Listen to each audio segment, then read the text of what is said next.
Everything in this video was found on a public domain. Hey you guys, welcome to the Danger Zone. It's Ashley. Lots of love and many blessings your way.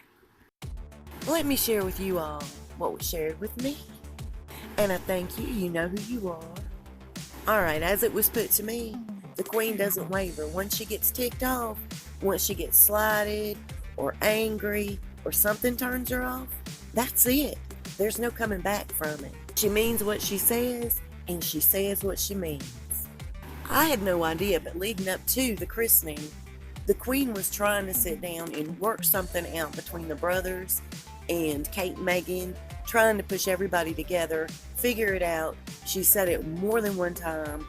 You know, you guys need to work on this, figure it out, get along, and save the monarchy. That's your sole responsibility.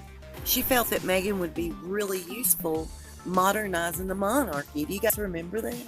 So she took her under her wing in the beginning, and she really tried hard to build a bond, a relationship with Meghan. According to a high-level aide, Meghan did nothing but take advantage of her kindness, took her kindness for weakness. This all started back when Trump came to visit, and when Meghan decided she was not well enough to go and visit with Trump alongside Harry. Harry was to bring Meghan with him to visit, with Trump. That was the Queen's request. And even though the Queen asked her, please make an exception, show up for Trump's visit, Meghan still declined. She said no. And that entire incident is what sparked this outrageous feud between the Queen and Harry and Meghan. The Queen ripped into Meghan after Trooping the Color. She and Harry had a falling out. And because Trump's visit was days apart from Trooping the Color, the Queen had asked them, hey look, keep Meghan at home. It would really be a bad look for all of us if she arrives at Trooping the Color and missed out on Trump's visit. Meghan had plans of her own. This was supposed to be her big debut back since being put on maternity leave. Isn't that gross? Also, it was shared with me that what she was complaining about on the balcony was the fact that she couldn't be seen. And Harry told her to turn around and show respect. We all remember after Trooping the Color, Meghan and Harry got into a horrible argument where the Queen had actually sent her home. Then she was supposed to not come to the baseball game, right? At the last minute, she decided she was showing up with Harry. As it was told to me, onlookers were witnessing them mumbling between themselves, getting out of their vehicle. People were saying there was a big negative vibe around the couple. He ended up fussing at her in the bleachers and ignoring her.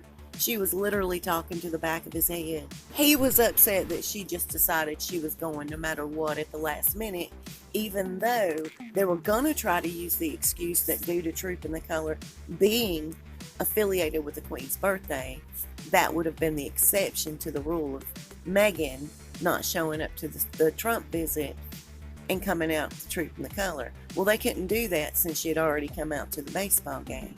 And here's where the Queen put her foot down once and for all and really blasted into both Harry and Meghan. Now, what was told to me, the entire family, they're completely over Meghan and Harry, cherry picking which events they go to. So when Harry and Meghan invited the Queen to the christening, she was so fed up with them that she didn't go herself. She didn't personally pick up the phone and tell them. She had one of her people go and tell them for her.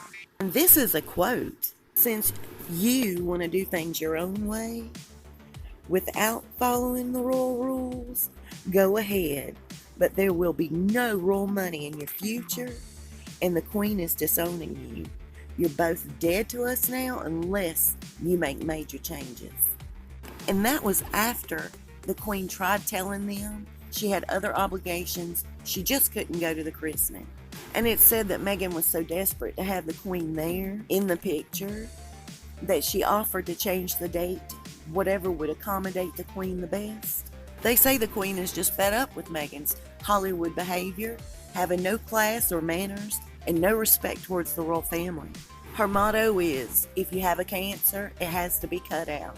So, that being said, and since the Wimbledon incident, she has now decided that they need to leave on their royal tour to Africa before schedule.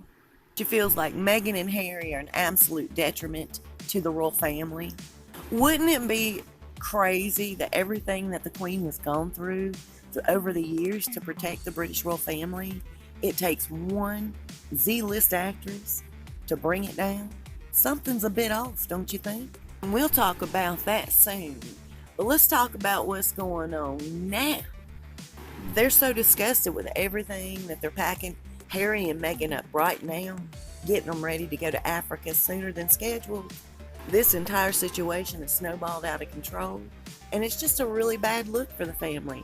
And they can't figure out why she can't follow the rules, why she has to bend the rules, and why Harry's allowing it. So they want them out of sight, out of mind over in Africa as soon as possible.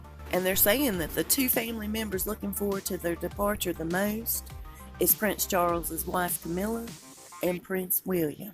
Camilla can't even be in the same room with her anymore, or Harry for that matter. I personally feel that the damage they've caused and the friction they've kicked up in just a year's time of being married, oh my gosh, can you imagine what one more year will really do to this family? What I've been told is they're real worried about their secrets being spilled out. They're trying to guard that, prevent it from happening, because if that's the case, it will not go well for that family. It kind of seems like she's in the center of this, the eye of the storm is Meghan. Anyway, let's talk about what she said the other day that just flipped everybody out. Everybody's talking about this. So we all remember at Wimbledon when she went there with Lindsay and her other buddy Genevieve, and she had that entire side cleared out for the most part by her people. The few spectators that were there watching the game on that side with her were instructed, do not take pictures, do not talk to the Duchess, she's here in a private capacity. Then the guy stood up and was taking a picture with his phone, and she sent her henchman, I'm going to call him, over there to him, and he asked for the man's device. He was going to delete the pictures of Meghan out of the man's phone. The man complied. He explained to him, I was taking a selfie. I don't have one picture of her in my phone. You're welcome to look. Well, that incident ticked the Queen off so bad that now they're trying to do major damage control. And I believe they'll be looking for new staff soon, because Meghan has now blamed her people for that entire setup. She's now saying, that's not my fault. I didn't make those requests. That was, my guy's fault.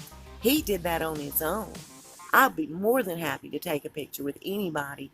Matter of fact, I'll take a picture with that guy. How absolutely arrogant and narcissistic when the guy wasn't taking a picture of her to begin with. And they say she's trying to fire these people that did that. Just another lie by Meghan, another Meghan original to cover her behind. And because they've lost more staff in such a short period of time, and they've had to replace everybody, the Queen has informed both Meghan and Harry that they will not be bringing in any more new staff, no matter what, unless there's a huge crisis. Don't even think about it. And see, Meghan had all these new ideas. She was going to flip and bring all these fresh faces in, people that she felt comfortable with, because she has made the excuse that she does not feel comfortable around these people that have been hired to wait on her hand and foot and protect her and intervene for her. This is ridiculous. It's getting out of hand. And having to flip staff like that causes a huge security risk for the royal family. She's proven over time, you guys, that she has tried to infiltrate every one of her new friends into the royal system. Jessica and Marcus both are on the payroll. She'll have the dang Frogmore Cottage turned into another Soho house before it's all said and done. I'll bet you. If they don't stay on this track of slowing her down and shipping both her and Harry off, I do feel that way. I honestly feel we're about to see some major changes. Stay tuned, hang tight. I'll see you soon. We'll talk fast, stay safe, and be blessed.